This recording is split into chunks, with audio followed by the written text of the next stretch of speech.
We're getting close to the end of Ludi season, which can be a dark time for competitive Splatoon.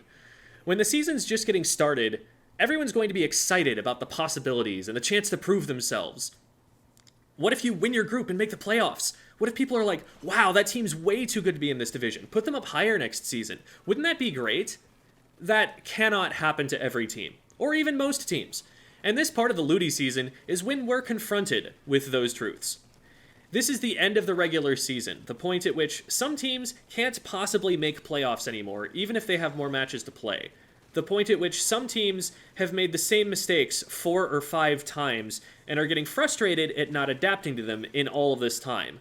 It's a time when comms are falling silent and relationships within teams are becoming fraught. It's a high-stakes test of a team to participate in a tournament like this, where our seeding in future tournaments and the way we're perceived by other players is determined more so than in other events. With high stakes comes more emotional baggage attached to negative results. And in competition, by definition, it's impossible for everyone to win. Results that we don't like are difficult to manage gracefully 100% of the time. People respond to these in all sorts of different ways. For example, some people will become more and more critical as they let frustration creep into their voices on comms, implying that they know what needs to change to get these results that they want, but the change just isn't happening, and that it's not their fault. In response, others will just get quieter and quieter, contributing less because they feel their contributions aren't appreciated or aren't working, and they'd rather retreat into themselves than do the hard work of helping to fix the team relationship or get the team focused and back on track. Out of game, we tend to see an uptick in the classic mid-level player behaviors of finding ways to feel like strong players so we can feel better about losing to the players that we wanted to beat.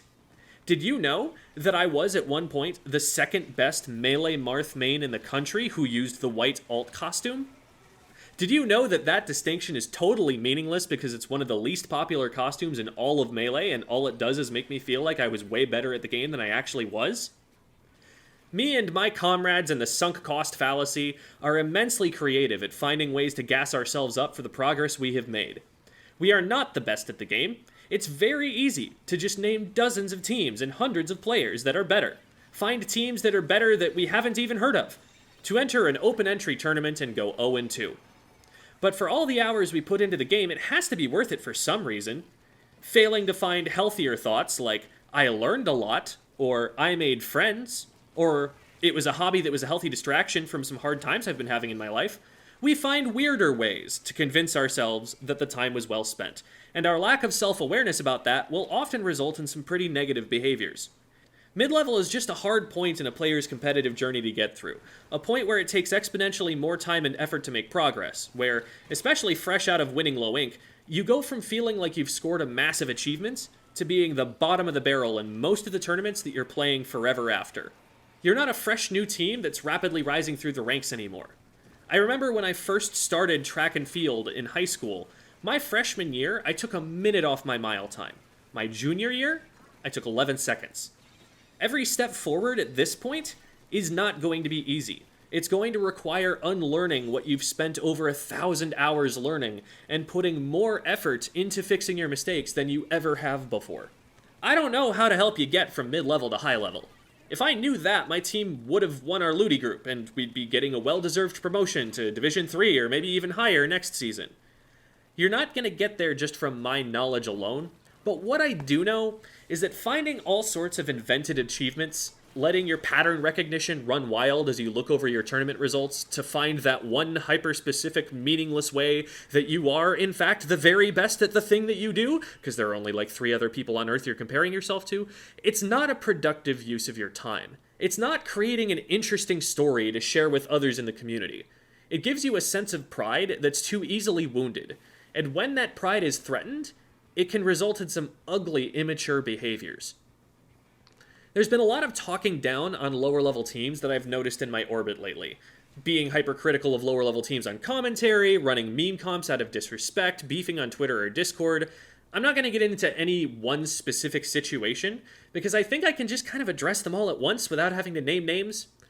Now, before you get the wrong idea, I want to make it clear that this is one of my absolute favorite instances of commentary that I have ever experienced. Alright, Gem attacks the thin air, letting him know that if Mewtwo ever becomes as incorporeal as oxygen, he's gonna be in for a world of fucking hurt. And another failed edge guard. Yes, that is me he's talking about, and I thought it was hilarious. I love the commentary of the Wombo combo. The cursing, the yelling, the crude, stupid humor of it all. For the time and the place we were at in our lives, that was authentic, it felt real, and everyone enjoyed it. It brought value to the community.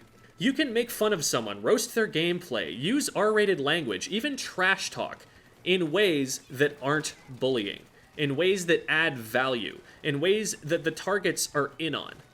I'm just saying that that isn't what's going on in a lot of these cases, and that it's really easy to delude yourself into thinking that it is. The first thing I heard out of any kid who ever got in trouble for being mean to someone in my class when I was a teacher was, "Oh, it's fine because we're friends." The kid being targeted is never going to be the one to say, "Actually, it's not fine," in that situation. Not once in my entire career has that been a thing the other student has said. Most of the time, for fear of retaliation, they'd even be convinced to be like, "Yeah, it's fine," while looking down at their shoes. After hesitating for a little bit, so you knew that they had to think about that response, that it wasn't what they naturally were thinking, but something that they realized that they had to say. It was still my job as the teacher to stand up to it. Before you say or do something that makes you feel like you're better than someone, think, would top-level teams behave like this? Would bottom-level teams behave like this? A lot of bottom-level teams I've interacted with have been pretty cheerful and pretty receptive to feedback. Like, it seems like a lot of them just kind of have their priorities in order, and the reason that they're not getting quite as good at the game is just that they have other things that are more important to them in their lives, and that's cool. Is what you're saying or doing something that really tells the story that you're a strong, creative player that's worth watching and listening to, or does it tell the story that you're behaving this way to inflate your ego? Gassing yourself up is great. Putting someone else down in a way that really is for entertainment, that is just a joke, that adds value, and more than just for you and your buddies, but also for the person who's the target, that's great. Putting someone else down in order to gas yourself up, that's bullying. It's always going to be bullying, and bullying is always going to hurt everyone involved and the community as a whole. Let's make sure, as we confront the cold hard facts of our Ludi results, and consider where we are in the community and where we want to be, that we do so with a bit of self-awareness. Let's not take pride in things that don't matter, and let's not derive our pride from unhealthy sources.